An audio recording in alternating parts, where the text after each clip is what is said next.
Hi! Alright, this is Nadia Nayoa's story time now. I was gonna get on the video games pretty soon, so you guys are gonna get a video from me on SAO, so yay. Anyway, I decided to discuss something that happened to me a couple of years ago. This actually happened in 2016. I had a medical scare called precancer.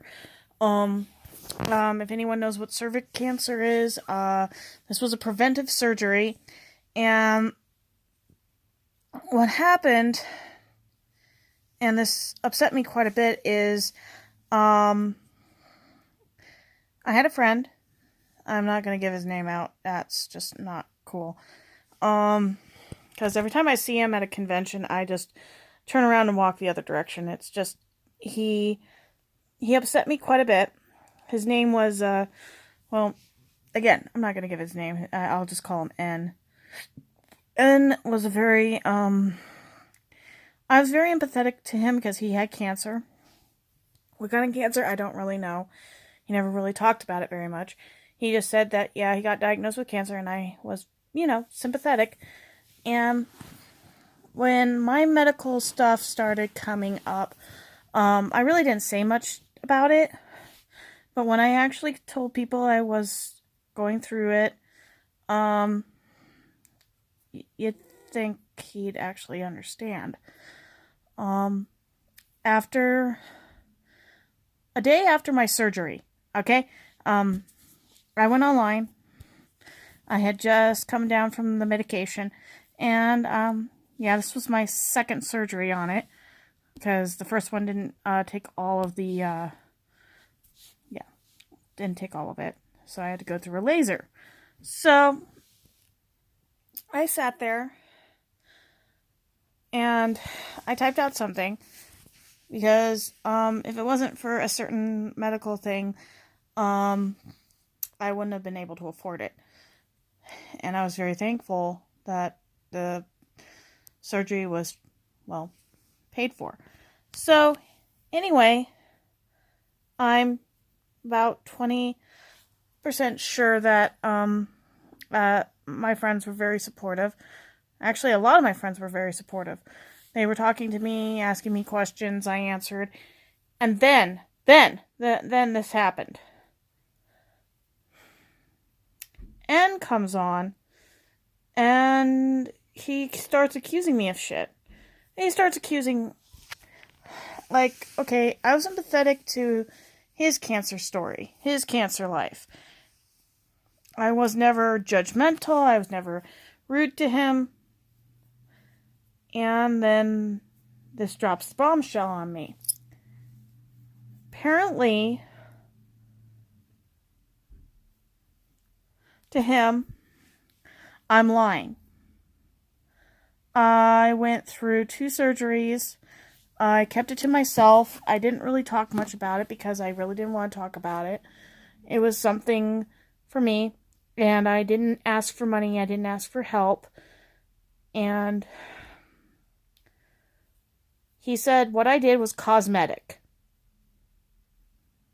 If any of you have gone through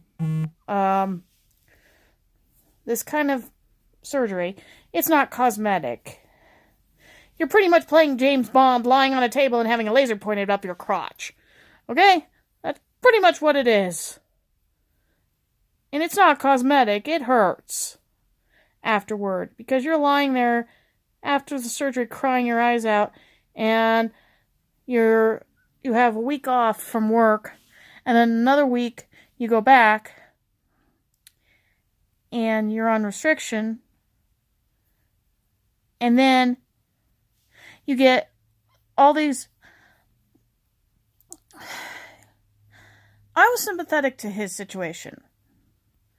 When nobody came to see him in the hospital, I sat down on my computer and talked to him. I was sympathetic to his problems. And then when I needed help, and I got all my friends to actually come and say, hey, how are you? How are you doing? I can't visit right now because I'm in another state, but I'm checking up on you. Everyone else was supportive, super supportive. I mean, there's people that I hadn't talked to in months, and they were supportive. And then N, who I thought was my friend, turned into, I'm a liar, I'm a terrible person, all because I supported a medical position that helped everybody. But apparently that didn't help. No. Apparently that wasn't good enough for this guy. I was a bitch. So I called a friend, and I talked to a couple people and they tore into him about it. And honestly, I felt sort of upset and betrayed. And I unfriended him. And I blocked him. After a few months, I unblocked him and moved about my daily life. But that wasn't good enough for him. No. He was mad enough at me for avoiding him, for not telling him anything. Because what can I tell somebody who votes for Donald Trump, has cancer, and then when his friend in 2016 had to go through surgery, oh, I'm sorry. I'm sorry, Nagi. I can't be your friend. My cancer's way more important than your cancer. I'm like, literally, the guy didn't even ask how I was doing. And he was pretty petty. A couple of my friends saw him at Starfest one year and asked what the fuck, and he totally called me the liar because and the worst part is when your former roommate who found out what happened and has to call him the liar, because I just sat there in shock, and I'm still a little shocked. And honestly, whenever I think about this, it is very traumatic because I'm going through these surgeries again. And I want to have friends.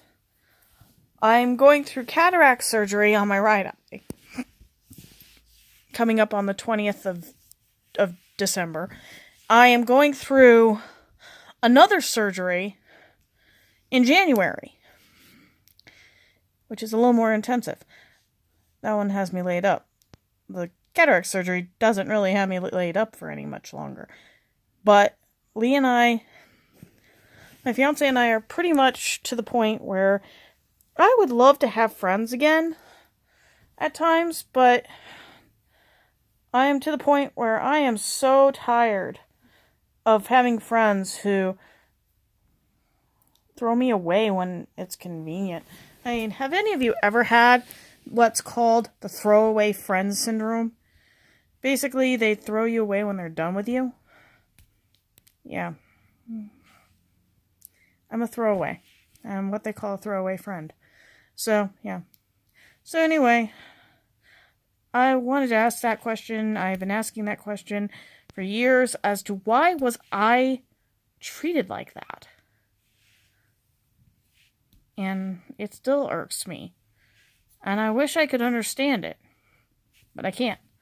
So anyway, just wanted to let people know that if you run into a person like that, it's okay to walk away.